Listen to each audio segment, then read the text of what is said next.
All right, everyone. So now we have gotten to our vocabulary. So I'm not just going to give you the answers here. I'm going to try to give you some tips and tricks if you're struggling with this.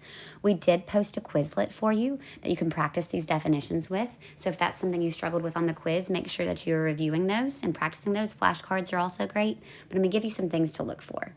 All right, so we've got all of our multiple choice answers, and we're going to match up the definitions. So let's look at the very first problem. It says two angles, okay? So whenever you see that, two angles, the first thing I want you to notice is that there are certain multiple choice answers that say angles. So like complementary angles, supplementary angles, vertical angles. A linear pair is going to be a set of angles. We'll look at that in a minute, so we could add an angle symbol there.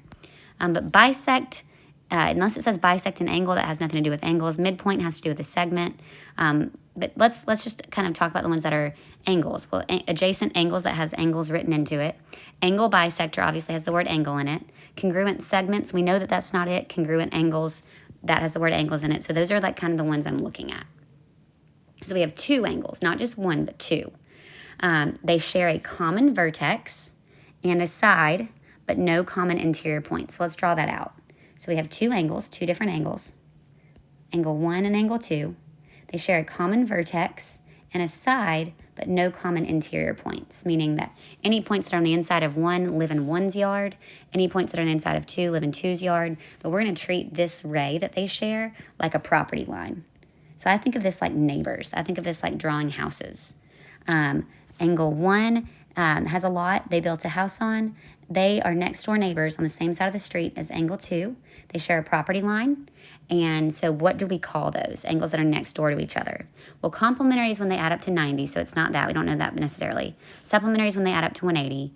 Those are not vertical. Vertical angles is where they form the V and the A. It's not a linear pair necessarily, but adjacent, the word adjacent is when they're next door to each other, okay? A common vertex and a common side, that is going to be adjacent angles, so that is going to be G. So I'm going to go ahead and cross that out, mark them out as I go. All right, so as soon as it says the word a ray, it divides an angle into two congruent angles. So it has something to do with angles getting cut in half, okay? Two congruent angles. This is the key word here. So what is a ray that cuts something in half? Well, we're not going to say bisect.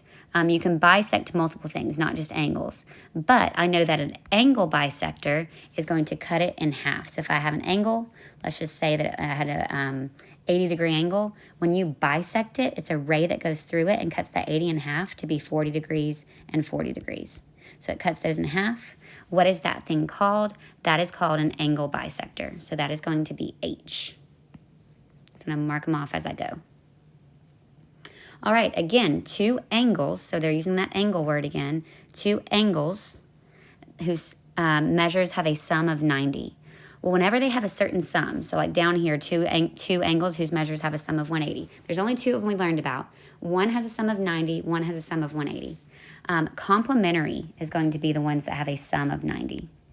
This is a silly way to remember this, but I look at it like this. C is complementary. That is 90. Supplementary, where are we at? Here's supplementary. Supplementary, whenever you write an S, it's like having two C's. It's a C this way and a C this way. That's like 90 and 90. That adds up to 180. So that has a sum of 180 for supplementary angles. Complementary angles add up to 90. You can kind of look at it like this too. If you turn a C and you make it like a little bit more straight, take the C that was kind of curved like this on the right angle, and I make it a little bit more straight, it turns into that right angle box. So it's kind of like a C that you flatten out. Okay, so what is that going to be? That is going to be complementary angles. Again, I got to narrow it down to just the angle options because it said the word angles in it. Whenever it says the word angles, we kind of get to narrow down what we're looking at. All right, the next one says something totally different. Line segments that have the same length. So now I'm ignoring all of the angle ones. So my only possible options are bisect, midpoint, or congruent segments. I've narrowed it down from this entire list to just those because everything else talks about angles. Right now we're talking about line segments. So what are line segments that have the same length? Well, the word congruent means same length. So let's look for the word congruent. Same length means that they are congruent.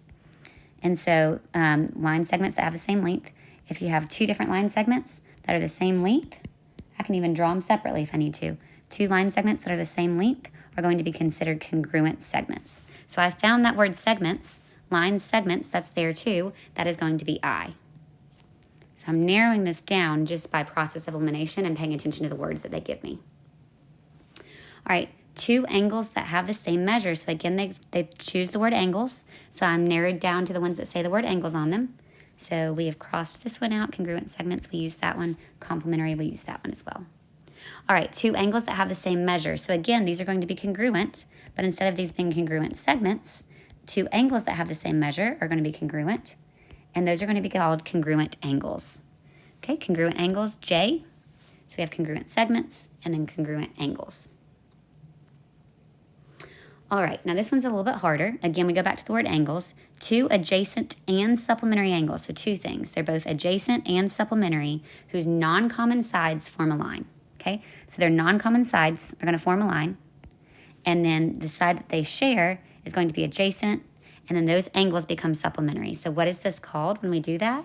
We're going to find the one that talks about it's a certain pair. That is going to be a linear pair. And y'all, here's what I look for.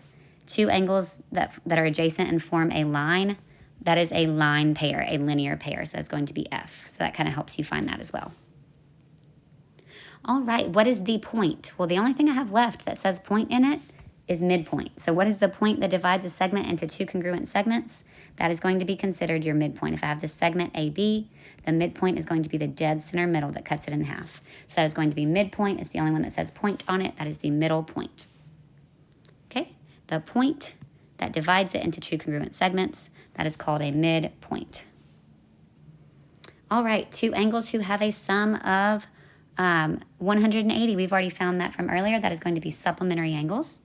Supplementary angles have a sum of 180. So let me give you some examples, like 120 and 60, or 100 and 80. Those have a sum of 180.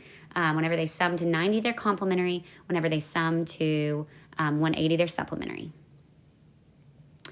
All right, two congruent non-adjacent angles formed by the intersections of lines. Now this is hard. So whenever you have the intersection of lines, the first thing I want you to do is draw two lines crossing. You have line, and maybe line A crossing line B. And it's the ones that are non-adjacent, meaning who's non-adjacent to this yellow one? This yellow one. Who's non-adjacent to this pink one? This pink one. Okay. So what are those called? That forms the V and the A. Those form straight lines. And so those are called vertical angles. Again, we got to narrow it down to the word angles. They said two non-adjacent angles formed by the intersection of lines. These are going to be called vertical angles. And the way that I remember that is it kind of forms a V for vertical and an A for angles. Vertical angles. And we know that vertical angles are congruent to each other. That is going to be E. So option E. All right, double check the last one just to make sure you don't miss it. Split into congruent parts. Two congruent parts. Anytime you split something or cut, also another way to say split is to say cut, into two congruent parts, that is going to be bisect. Bi means two, sect means cut. So to cut into two equal pieces, okay? That is going to be A. So you can get used to these just by really reading those definitions and paying attention to the words, but you can also use the Quizlet if you need to on this portion to practice this.